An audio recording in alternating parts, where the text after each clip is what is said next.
in. Diplomatic discussions taking place in Geneva have entered what international observers are calling a critical phase. Officials, analysts, and global markets are closely watching developments as negotiations continue behind closed doors. While no official announcement has been made, the tone of statements coming from multiple sides suggests the situation is highly sensitive. Governments are urging caution, and diplomats are working to prevent further escalation in regional tensions. So what is actually happening in Geneva? The talks involve ongoing negotiations related to regional security, economic pressure, and international agreements. Such meetings often take place quietly, but when global powers show increased attention, it signals that important decisions may be under discussion.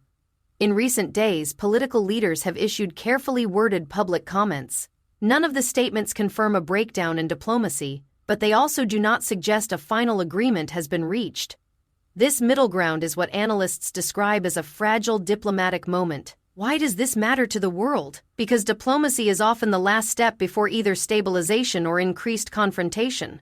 When negotiations reach a sensitive stage, markets react immediately. Investors, shipping companies, and energy suppliers begin preparing for multiple possible outcomes. One of the primary concerns relates to energy routes. A significant portion of the world's oil supply passes through nearby maritime corridors.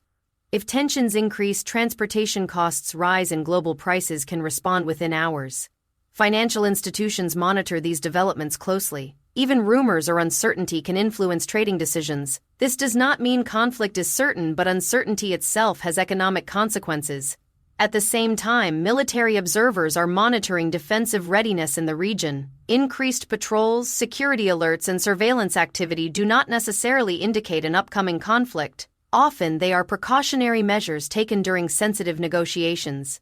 Diplomacy frequently involves pressure and signaling. Governments may make strong statements publicly while continuing discussions privately. These signals are intended to strengthen negotiating positions rather than announce immediate action. International mediators remain active. Their objective is simple: maintain communication and prevent misunderstanding. History shows that misinterpretation during tense periods can escalate situations unexpectedly.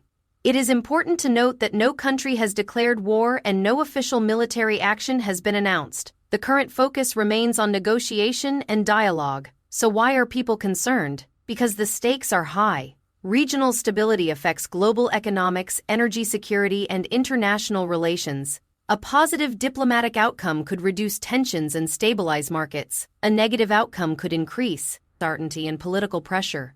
For everyday citizens around the world, the first impact would likely be economic rather than military. Fuel prices, transportation costs, and trade conditions often react long before any physical conflict occurs. Experts therefore watch indicators rather than headlines. They examine shipping patterns, official travel advisories, and diplomatic schedules.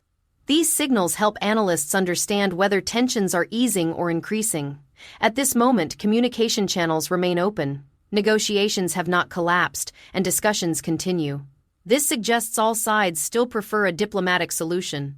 The coming days are important. Agreements in international relations take time, and final announcements often arrive unexpectedly after long periods of silence. For now, the correct description of the situation is uncertainty, not conflict. The world is watching Geneva not because war has begun, but because diplomacy is being tested. We will continue monitoring developments and provide clear explanations so viewers understand what is happening and why it matters globally.